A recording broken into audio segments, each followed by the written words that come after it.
tudo bem com vocês?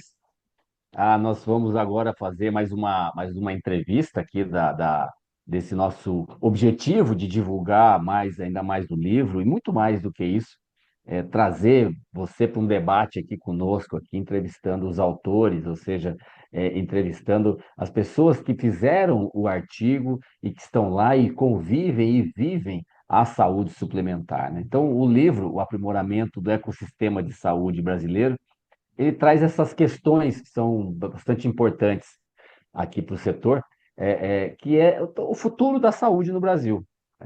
As discussões nos livros delineam pilares, transformações, debates, né, e traz essas reflexões sobre a complexidade do ecossistema da saúde, sobre questões de gestões estratégicas, desenvolvimento de tecnologia, as decisões baseadas em valor, questões de remuneração, a importância de alinhar a excelência, a excelência clínica à sustentabilidade financeira, o papel do direito, a governança corporativa, nessas questões também sobre incorporação de tecnologia. Então, o objetivo nosso é aprofundar esses temas, mas ouvindo diretamente os autores, né, sobre as suas perspectivas, as suas propostas e também trazer aqui, claro, toda a carga de experiência dos autores que o próprio artigo acaba não trazendo para a gente poder compreender esses desafios, né, enfrentados pela saúde, insights práticos, e inspirar. E aí sim, né, eu acredito que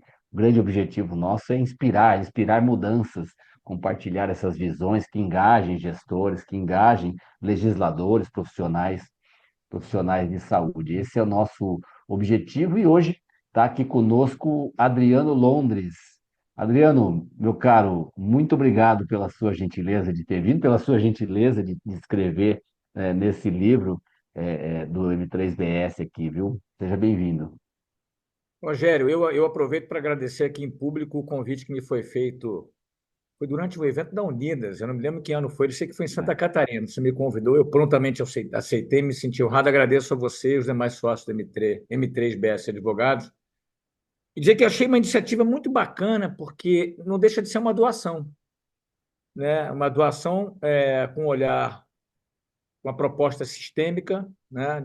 De compartilhamento de conhecimento. Eu acho que parte da mudança passa por ter consciência do tamanho dos desafios que a gente tem e alguns encaminhamentos que podem ser, que são possíveis, né? Então, vocês estão de parabéns pela iniciativa, eu fico honrado pelo convite. Obrigado, meu caro. Adriano, a gente sempre fala aqui assim, eu não nasci de terno, né? A gente não nasce de terno, a gente não vai para trás de uma mesa. Então, eu queria que você, claro, formado em economia nos Estados Unidos, já dirigiu instituições de saúde, instituições de representação de prestadores, também foi representante na Câmara de Saúde Suplementar da ANE, mas eu queria que você contasse assim, como é aquele jovem Adriano, como é que chega a um grande consultor e também falar da sua empresa também, Ô, que hoje Rogério, talvez a referência, né? Acredito que seja uma referência na questão não dos dados, mas da interpretação, ou seja, trazer aquilo que importa, que é o arquiteto da saúde. Então, assim, eu queria que você passasse assim essa sua vida rapidamente, claro, mas como é que o Adriano chega a ser um grande empresário, um consultor? vou tentar não me empolgar para não perder, para não me alongar demais aqui. Ô, Rogério, eu sou filho e neto de médico. Acho que isso é uma coisa importante dizer. Eu nasci no meio médico, embora meu pai tenha deixado de exercer medicina no exato por uma questão acidente biológico, acidente entre aspas. Eu sou trigêmeo, ele estava indo fazer uma graduação, uma pós-graduação, um tipo de especialização nos Estados Unidos, e com quatro filhos de entre 0 e 1 ano de idade, a vida dele e minha mãe mudou radicalmente. E aí meu pai precisou encontrar maneiras de financiar essa cria toda, né? Essa prole toda, e deixou de exercer a medicina, mas o médico nunca saiu de dentro dele, e isso é muito bom ter convivido com um pai, na essência médico, independente de não praticante, e filósofo também, que sempre trouxe uma visão muito humana da medicina, né? Uma visão muito setorial e uma visão, ele sempre diz, diádica das relações, quer dizer, uma parte, um elo não existe sem outro, né? O pai não é pai se não tiver filho, assim, o inverso é verdadeiro, da mesma forma que não existe operadora sem hospital, sem médico e, sem, obviamente, sem beneficiário e financiador. Eu me formei, eu me especializei em economia nos Estados Unidos, voltei para cá, ia trabalhar no mercado financeiro e fui parar no hospital que era da família, para ficar um tempo para ajudar, e esse ficar um tempo para ajudar, a gente é mordido pela mosquinha da saúde, que, por mais caótica que seja, ela é desafiadora e é cativante. Né? Eu, às vezes, digo que eu realizo o meu lado frustrado de médico, de ser um perimédico. Nós somos perimédicos, Rosério, nós transitamos em torno da medicina.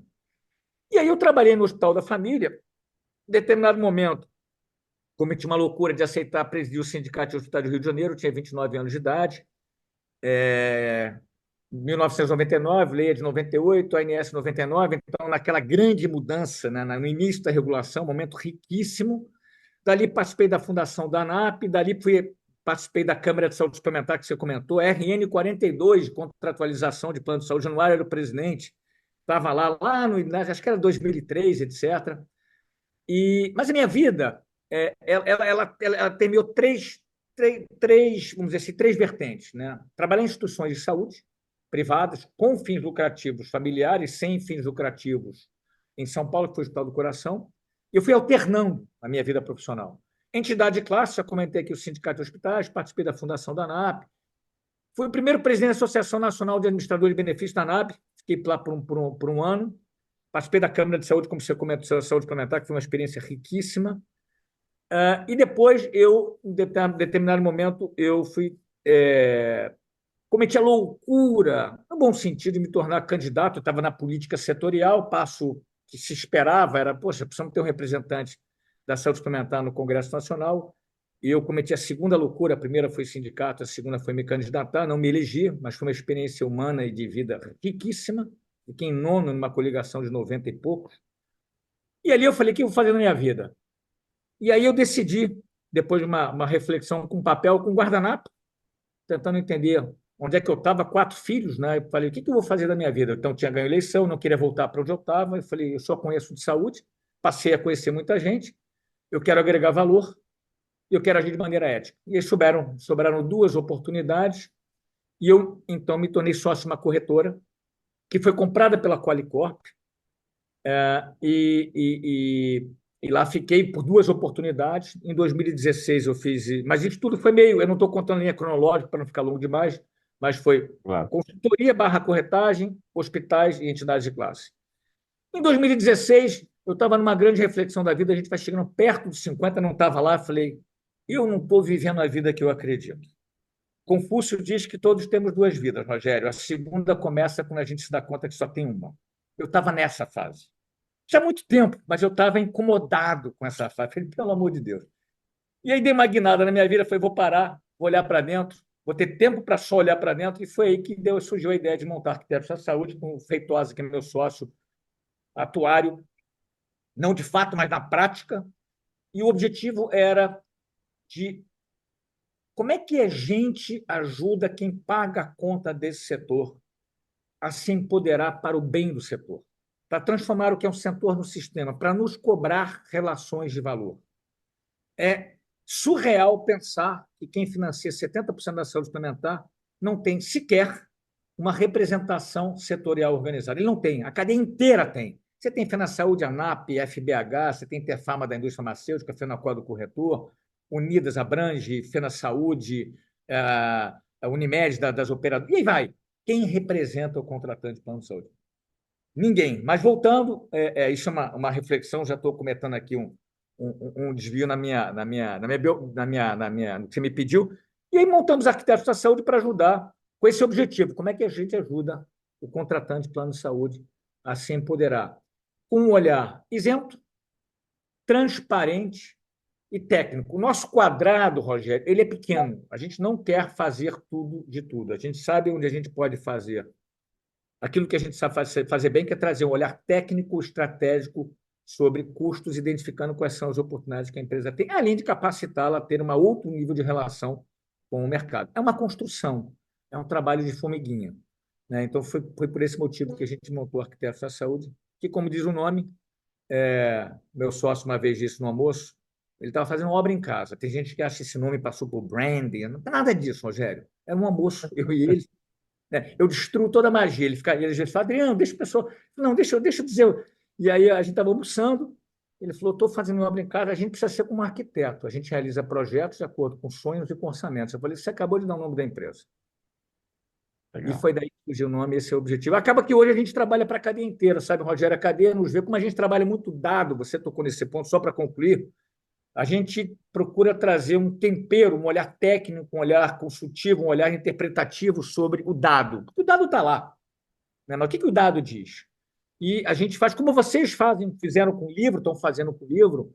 A gente também tem esse compromisso, por isso que eu achei tão bacana a iniciativa do livro, de compartilhar conhecimento. De compartilhar esse conhecimento, porque para a gente sair de onde a gente está, a gente precisa produzir consciência sobre a complexidade dos desafios do setor. Um livro, como que vocês publicaram, vai a esse encontro, e a gente também tem essa missão de compartilhar, de democratizar acesso ao conhecimento a partir de estudos, pesquisas, etc. Ah, Falei para primeiro. Rogério, Hã? falei para Chuchu. Não, não, o nosso objetivo é esse aqui mesmo, pô. Eu acho muito bacana a iniciativa de vocês, né? Porque o dado realmente ele existe, né? Mas saber ler sob a perspectiva independente é muito difícil, né? Diz que os dados você espanca ele até ele dizer o que você quer, né? É isso aí. Então você ter um olhar independente, simplesmente dizer o que ele representa no mercado é bastante interessante, não por outro motivo, o tamanho do sucesso de vocês, né? Então isso é muito Obrigado. bacana. E no seu artigo você traz esse tom, né? Você mostra ali com clareza muito grande que o setor está esgotando financeiramente. Nós temos visto isso, né? Nós temos visto isso ao longo do tempo. Agora, nesse último resultado de 2024, a gente percebe que a sinistralidade está chegando aos momentos pré-pandêmicos, lá de 2019. Mas a gente também observa que a utilização não. Você tem utilizações que explodiram, como exames e tudo, mais terapias, mas você tem utilizações que não chegaram àquele ponto, além da grande acúmulo de prejuízos, né, nesse período, que também não cobre os custos. Então, assim, o que exatamente você vê que está colapsando? Porque você também traz uma outra questão que é também importante. Eu achei muito bacana você dizer isso. Tá ruim, mas ninguém muda. Assim, então, talvez o medo de perder seja infinitamente maior do que o medo o objetivo de ganhar, né? O que exatamente está prejudicando, colapsando, ou também não é isso, né? Porque parece que o contratante que você traz no seu artigo, ele parece que está tudo bem, ele só vem assumindo, assimilando o reajuste, né? Ele vem assimilando esse reajuste, parece que está tudo bem, né? Não tem uma mudança no setor. Eu, como você, compartilho da ideia de que quando o sistema só vai mudar quando o contratante resolver que vai mudar. Rogério, eu vou tomar liberdade, eu estava aqui olhando o telefone, eu vou ler uma frase para você que você me fez lembrar e que eu começo quase todo, quando me convidam para falar, eu começo sempre com essa frase, porque e você vai entender porque ela é impactante. É uma frase que fala da atualidade da saúde suplementar, ela diz o seguinte, é de um texto. É muito provável que se esteja no limiar do enfrentamento dos grandes desafios. Encontrar formas de relacionamento que garantam o foco na saúde, não na doença, a qualidade da assistência ditada pela prática da boa medicina, os custos compatíveis, a satisfação dos usuários e a lucratividade necessária ao desenvolvimento e crescimento do setor. O cenário e suas variáveis já estão apresentadas. Tudo indica que o momento chegou. Essa frase é absolutamente atual, não é? Ela não é atual, não diz retrata o que a gente vive na atualidade. Ela foi escrita em 2003. Nós somos coletivamente hipócritas. A gente vive uma hipocrisia coletiva. Não no sentido de que é fácil mudar. Se fosse fácil, estava feito uma mudança plena, né? Mas no sentido de que o discurso é o mesmo há décadas. Se eu voltar mais tempo no passado, na minha época de presidente de sindicato de hospitais, o setor vai quebrar. Vai quebrar. O que vai acontecer é restringir acesso. Ele não quebra. A saúde suplementar não vai se tornar insustentável. Pode ser que ela seja para o universo de 30 milhões de beneficiários. Como hoje é para 51, que é o mesmo número, eu estou tirando aqui a autogestão que foi incluída de Goiás, porque não foi um incremento, foi simplesmente trazer para dentro do olhar da regulação, a gente tem praticamente o mesmo número em 2014. Isso é um fiasco na minha percepção. Poxa, Adriano, mas tem uma variável tem uma relação com a economia, sem dúvida nenhuma. Mas o setor cresceu de 30 milhões para 51 entre, sei lá, 2000 e 2014. né? E depois que ele parou de crescer. Isso também, isso diz algo sobre a economia, tem uma correlação entre emprego, PIB e benefício, mas diz muito sobre nós. Quando a gente culpa o lado de fora, a gente está encontrando uma maneira de não se mudar, de não mudar, né? Então, eu acho que essa frase, o que me incomoda, Rogério, meu papel de ser provocativo é esse, não é achar que isso é fácil mudar, e nem achar que a gente vai chegar no ponto ideal. A gente nunca vai chegar no ponto ideal, lugar nenhum, sociedade nenhuma, país nenhum no mundo chega no ponto ideal, num ponto ideal do ponto de vista de satisfação com a saúde em relação a custo. A saúde, ela, na sua plenitude, é insustentável, mas a gente está fazendo coletivamente muito menos do que a gente poderia e deveria estar fazendo, que aquilo é colocar um pouco mais em prática, numa velocidade um pouco maior, aquele discurso que a gente faz. O que aconteceu de lá para cá? Vou pegar 14 para 24, porque o setor não cresceu. É o mesmo número, o perfil é completamente diferente, Rogério. Já é um sinal de esgotamento, quando você verifica que só quem cresceu, aí eu vou falar de operadoras que comercializam produto, foram as medicinas de grupo, porque é o ticket médio mais baixo, é o prêmio mais baixo. Ele é mais baixo que de uma operadora e mais baixo que uma de seguradora. Então, assim, e crescido pelas verticalizadas, nenhum crítica verticalizada. Eu sempre falo, antes de criticar verticalizada, a gente só pode criticar verticalizada que quem não é verticalizado critica. O dia que a gente souber resultados em saúde da verticalizada e nas não verticalizadas, como não sabemos, eu não critico rótulos. Então, assim, eu posso achar uma coisa, mas eu não tenho comprovação disso. Então, quem cresceu? Vamos lá, 51 milhões versus 51 milhões. As medicinas de grupo impulsionadas pela verticalizada. Hoje é um percentual de custeio muito maior por parte do colaborador, através da coparticipação. Ela tem seu efeito pedagógico, sem dúvida nenhuma, mas também por uma questão fiscalizatória, principalmente financeira.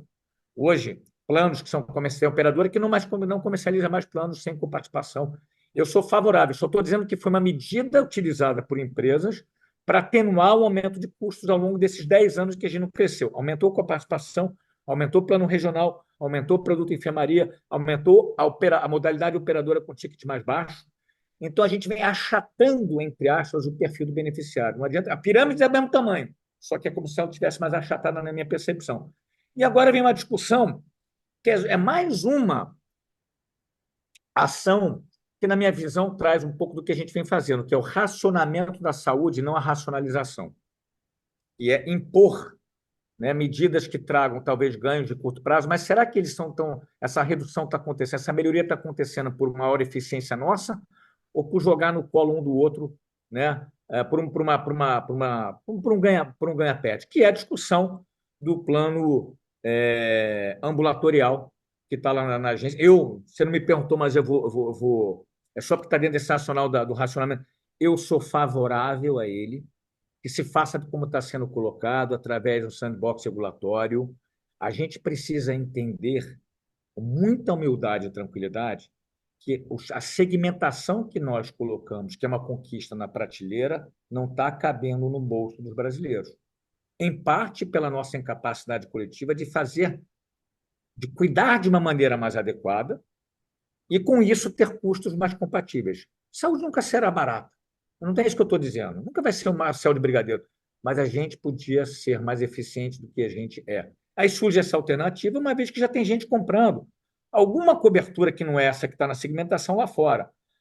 Isto vai fragmentar o cuidado, é o que se dizem muitos. Aonde ele é integrado hoje, Rogério? Me dá um exemplo. A gente não tem plano de saúde no Brasil, a gente tem plano que trata de doença. E nada contra, é isso que a gente tem hoje. Né? Podemos É o depois. mercado. É o que se tem hoje.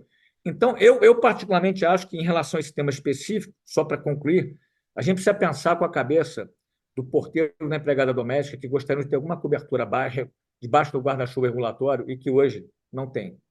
Então, assim, eu prefiro não ter uma visão ideológica, mas sim uma visão realista e até empática de algum grau de cobertura como alternativa, como opção, não vejo como passo atrás, como opção para quem não pode comprar tudo do jeito que está segmentado. Mas, enfim, eu não sei se respondi. E o contratante tem um papel nisso, Rogério. Ele. Porque eu me questiono, por que o contratante não acordou até agora? E aí a pergunta que eu faço, a reflexão que eu faço, eu não tenho resposta. Será que é pelo que você colocou? Ele, mal ou bem, ele ao longo. Eu vou citar esses 10 anos, porque 10 anos que a gente estagnou. Ele vem adotando usando de algumas munições que vêm atenuando o aumento de custos que ele tomaria se ele ficasse com o mesmo benefício lá de trás. Vem aumento, ele faz downgrade. Vem aumento, ele vai para bota uma coparticipação. Vem aumento, ele vai para um regional. Isso vale para quem está entrando também, está entrando numa outra realidade daquele que entrava há 10 anos atrás. Então, será que ele tem feito pouco porque ele ainda tem munição exógena para adotar? Mas um dia ele vai ter que olhar para dentro e dizer: chega, eu preciso cobrar a eficiência da cadeia como um todo. Talvez ele não tenha chegado nesse ponto, mas a munição está acabando. Né? Você sabe, você se lembra, a agência fez na nossa época lá, inclusive é uma iniciativa até do Leandro Fonseca, o presidente anterior a mim, de fazer essa aproximação com com os contratantes, né? E criou até um termo de cooperação, exatamente para trazer, né? Já que eles são 70% do mercado, você muda 70% do mercado, você muda todo o mercado. Acredito que você estava falando também, a questão do sistema, é também porque o sistema só entrega aquilo que ele está preparado para entregar, né? Então, não adianta você querer movimentar de fora para dentro se você não encontra essa, essa intersecção dos sistemas para que ele fale. E aí você fala da lógica do contratante, né? Que na verdade ele vai fazendo esse downgrade silencioso, né? Ele muda nacional para regional, muda de hospital mais caro para hospital mais barato, mas ele não, pelo que você diz, inclusive no seu artigo, ele não faz essas tomadas de decisões com base em indicadores, com base em resposta em questões da saúde, em desfechos, né, em resultados, nada, é apenas questões de dinheiro, ou seja, eu pagar mais barato e que resolva o problema do meu RH, né? Que você vem trazendo. Você acha que o contratante, nessa parte, que você coloca muito bem isso no artigo, assim, ele é parte do problema ou ele é parte da solução? E como é que você vê essa Ótima pergunta. reclamação, né? Você traz uma frase lá, ele reclama e paga, Ele,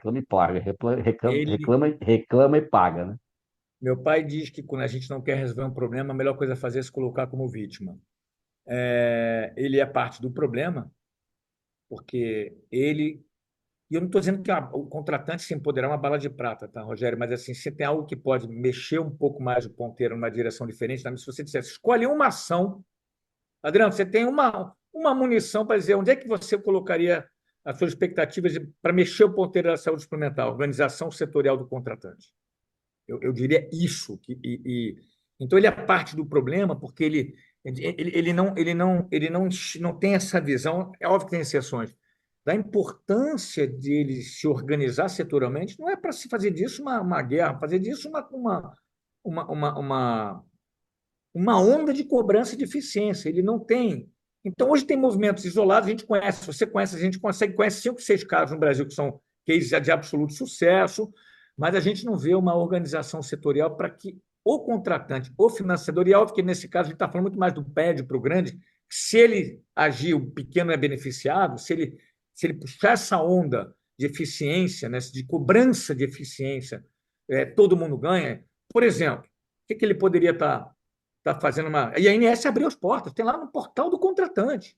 A porta está aberta, o contratante não entra, Rogério. Esta é a verdade. O Anderson Mendes diz, né? Quer dizer, o dono da banda escolhe a música, o dono da banda não está escolhendo a música, estão deixando de escolher a música para ele. Né? E ele vem dando o seu jeito lá, silenciosamente, mas até onde que ele vai? Até o de ponto de deixar de dar benefício, ou de passar a dar um benefício daqui a 2, 3 anos, que é o produto ambulatorial sem emergência, porque é o que está cabendo no bolso das empresas, a gente tem que pensar com o pé no chão, enquanto tem muito a ser feito por nós, por que ele não cobra, por exemplo, do órgão regulador? O órgão regulador, quais são os resultados de saúde que as operadoras estão produzindo? Ele deveria estar cobrando isso do órgão regulador. Quais são os indicadores de qualidade da rede? Deveria estar, esse é o tipo de cobrança que poderia estar começando a ser feito. Isso é uma construção, Rogério. Talvez a gente esteja aqui para ver. Alguém precisa puxar essa discussão. Acho que o contratante é quem mais tem legitimidade. Ele paga para o beneficiário e ele financia. Eu tenho dito que a gente tem maltratado os dois principais elos da cadeia. Quando eu falo maltratar, não é literalmente maltratar, é tratar a quem do que poderíamos, que é o beneficiário e que é o financiador. A gente tem esquecido para quem a gente serve, quem paga essa conta na proporção que a gente deveria estar agindo. Então, ele deveria estar cobrando da agência regulatória, ele deveria estar cobrando da operadora. Operadora, você tem melhor preço. Que iniciativa de gestão de saúde você tem? Que programa você tem? Qual é o seu resultado? Que percentual da sua contratação você dá, da sua remuneração junto à rede você contrata sobre outros modelos que não sejam, por exemplo, fee for service? Você tem modelos de remuneração baseado em valor?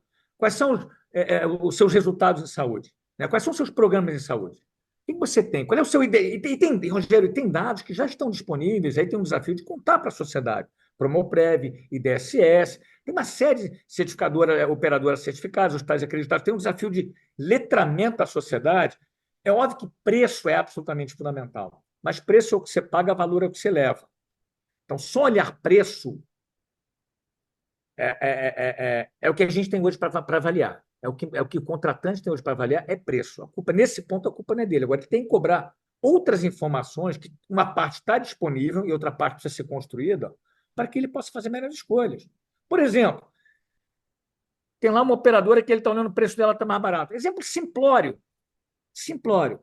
Está mais barato hoje a fotografia. Você olha, é uma operadora de um cliente de 20 vidas. Você olha no pool de risco, essa operadora nos últimos 5 anos tem um reajuste no pool de risco, que é o dobro das outras. Vai comprar barato hoje, vai pagar caro na frente. Então, tem informação que já tem, até financeira que não é usada, tem informação de qualidade que já existe e que deveria estar sendo mais ventilada, e tem aquelas que estão sendo produzidas. Quais são os melhores hospitais e por quê? Por que que o hospital A é melhor do que o outro? Por isso que eu sempre falo, quando critico as verticais, eu falo alto lá. É pior baseado em quê? Né? Então, assim, o contratante deveria estar nos cobrando o numerador da equação de valor. Ele está tomando decisão baseada no denominador, que é custo, porque nós e a cadeia inteira não tá sabendo produzir essas informações e ou dar transparência a essas informações, que é uma outra questão, né? Quer dizer, é tornar público aquilo que já existe. Então, acho que ele tem um papel. E agora, Rogério, isso é uma construção, né? Precisa começar. Precisa começar. Isso não é a bala de prata, mas a gente precisa começar a tirar o cifrão como a única variável. Ela é absolutamente fundamental, e trazer outras variáveis, né, para a mesa para tomar de decisão. E no seu artigo você traz também, eu acho bacana isso, que você também coloca o que pode ser feito, né? Assim, você propõe caminhos práticos, né, para o empoderamento do contratante, e aí guias técnicas, ações coletivas e tudo mais. Você vem trabalhando também num projeto semelhante a esse de transferir conhecimento ou de dar conhecimento às pessoas. Essas questões de caminhos. Você fala, também trouxe aí as questões dos debates do sandbox regulatório, dos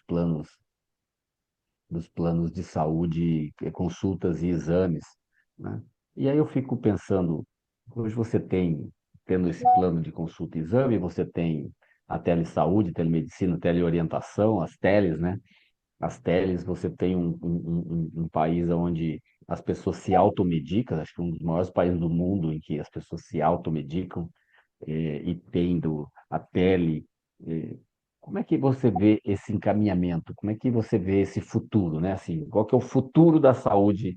Não precisa nem ser simplesmente da saúde suplementar, mas desse nível de downgrade. Você acha que as empresas devem ou podem chegar desse nível de acabar com esse benefício ou pagar em dinheiro e as pessoas contratarem essas saídas, né? Essas saídas de ter um plano de consulta e exame, ter um teleatendimento, ter a farmácia. Como é que você vê esse futuro?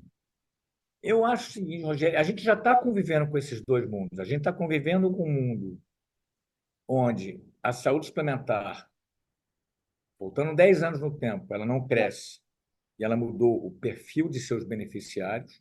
E eu me pergunto se teria crescido se não tivéssemos passado por uma pandemia. Eu me pergunto.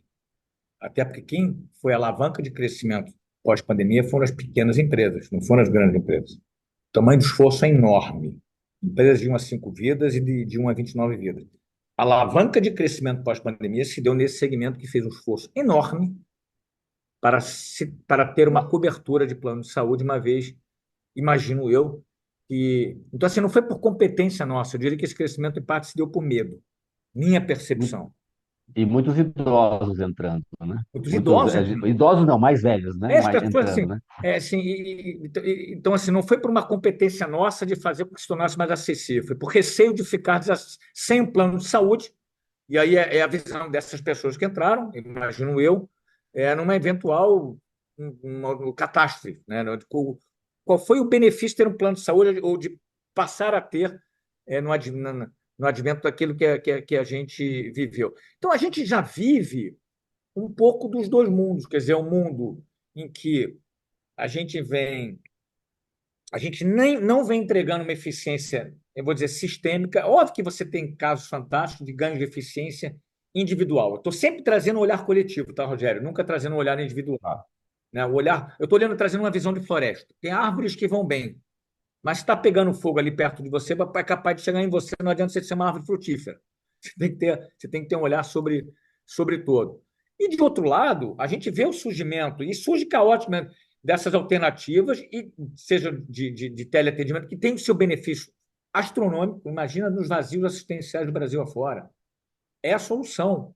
É a solução, não, é o começo da solução, né? É o início da solução, porque vai resolver uma parte dos problemas. E você tem aquele mundo das pessoas que estão comprando os cartões de desconto, esses cartão de desconto barra Planeco de saúde, que estavam fora da regulação. Então, a gente já vive, né? A gente não sai do A para o B, a gente vive um pouco desses três mundos. A minha reflexão é: a gente não tem coletivamente endereçado questões estruturantes que poderiam fazer com que os custos em saúde crescessem talvez numa velocidade menor do que tem crescido. A gente não tem endereçado questões estruturantes que poderiam trazer um pouco mais de eficiência, que passa pela forma como a gente cuida. Vou te dar um dado, e não quer dizer que não tenham iniciativas fora do olhar da regulação. Óbvio que elas existem, por parte de algumas empresas, inclusive. Passados a RN de Promoprev, se não me falha a memória, 2009. Passados 16 anos, a gente tem 1,4% de beneficiários em algum programa aprovado e monitorado. É uma vergonha, Rogério. A gente tem 7% dos hospitais de saúde suplementar acreditados. A gente tem 7% dos beneficiários de alguma operadora acreditada. Primeira RN de 2011, segunda de 22. A gente tem 6 operadoras certificadas em boas práticas de atenção primária à saúde. A gente tem nenhuma integração de dados. A gente tem baixíssima transparência nos resultados, seja naquilo que é produzido dentro dos hospitais, seja naquilo que as operadoras produzem de resultados em saúde, se é que produzem, seja na remuneração do corretor. Então, a gente avançou. O que me preocupa mais do que o quadro em que a gente está é ver que a gente engatinha em soluções estruturantes que poderiam trazer uma realidade um pouco melhor do que aquela que a gente vive hoje. Por isso eu tendo a não ter uma visão tão otimista. Honestamente, eu não tenho motivos para ter uma visão, quero dizer que uma visão realista. Melhorou o resultado das operadoras, sem dúvida nenhuma. Ele voltou a um resultado ficou muito parecido com 18 e 19. O nível de reclamação da cadeia em relação a esse resultado está público, que não se tinha em 2018 e 2019. Né? Assim, que parte desse resultado foi também às custas da pressão em cima de prestadores da indústria. Né? Todos nós, sem dúvida nenhuma, você tem uma restrição dentro de casa, você abaixa custo, você vai trocar a net, vai tirar um pacote. É compreensível que no momento da receita você vai trabalhar seu custo, é variável que você tem dado. Mas a pergunta é: esse é um resultado sustentável? Né? Na sua totalidade, eu não tenho dúvida que os operadores tiveram enormes ganhos de eficiência no combate à fraude. Tem muita iniciativa bacana acontecendo nas operadoras. Mas é um ponto de atenção ver que, quando sai um resultado positivo, o tamanho da grita que existe dos elos da cadeia. É, no mínimo, um ponto de reflexão. Este ganho ele é sustentável, dada essas variáveis? Então, a reflexão que eu faço sobre. Eu olho esse resultado como algo extremamente positivo, mas com alguma ressalva. Vamos ver o que vem daqui para frente. E tem outro aspecto importante, Rogério. Todo aquele crescimento que a gente teve pós-pandemia, a velocidade de crescimento de beneficiários está diminuindo assustadoramente. Então, a gente não só não endereçou questões estruturantes na velocidade pouco mínima que a gente poderia, ela foi pífia pelos exemplos que eu trouxe, só trouxe alguns exemplos simbólicos, como crescimento, a gente não se beneficiou de um crescimento que tende a distensionar um pouco o setor. Então, meu amigo, eu tenho dificuldade em ser otimista, pelo menos no curto prazo. E a culpa é nossa. Adriano, muito, é, não, muito bacana sua fala, e o seu artigo também muito bacana, porque ele antes de um artigo, ele é um alerta, né? Ele é um alerta e um convite para ação, para que as pessoas tenham conhecimento do que está acontecendo, e a sua fala aqui, então, é muito mais ainda, né? Muito mais contribuições aqui, pelo que desde já eu agradeço aqui a sua participação em discutir esse livro aqui. Eu convido já todos a lerem, tem esse artigo muito bacana do Adriano e também outros artigos bem legais dos outros autores aqui. Adriano, meu caro, muito obrigado por esse bate-papo aqui, fica todos esses seus alertas aí, mas nós precisamos ser mais otimistas com o sistema, mas realmente a gente não vê mudança e é difícil entender como é que as coisas ficarão ao longo do tempo. Suas palavras Eu acho finais aí, que meu caro. Muito obrigado, eu, viu? eu que agradeço, parabenizo mais uma vez pelo livro, recomendo a leitura de quem não leu ainda. Vai fantástica essa iniciativa de vocês produzirem essas conversas para dar mais exposição é, é, ao livro. Eu acho que a grande provocação, reflexão, a principal inovação que a gente precisa, fala-se tanto de inovação, né? É nas nossas atitudes, né? Assim, a gente precisa fazer, e é possível fazer diferente. Modéstia à parte é que eu acredito, né? Tinha tantos outros caminhos para seguir, eu preferi seguir o caminho de encontrar algo que pudesse ser um grão de areia na construção e não na destruição. Eu acho que isso é possível para todos nós, porque só não enxerga quem não quer o que vem acontecendo. Tem caminho? Tem. A resposta não tá, ela está principalmente dentro de cada um de nós. Eu acho que a gente tem. Nunca será fácil, é extremamente desafiador, é extremamente difícil, a conta nunca vai fechar, mas estamos fazendo muito menos do que a gente poderia e deveria, coletivamente. Meu caro, Obrigado, super Rogério. obrigado. Um abração. Até mais.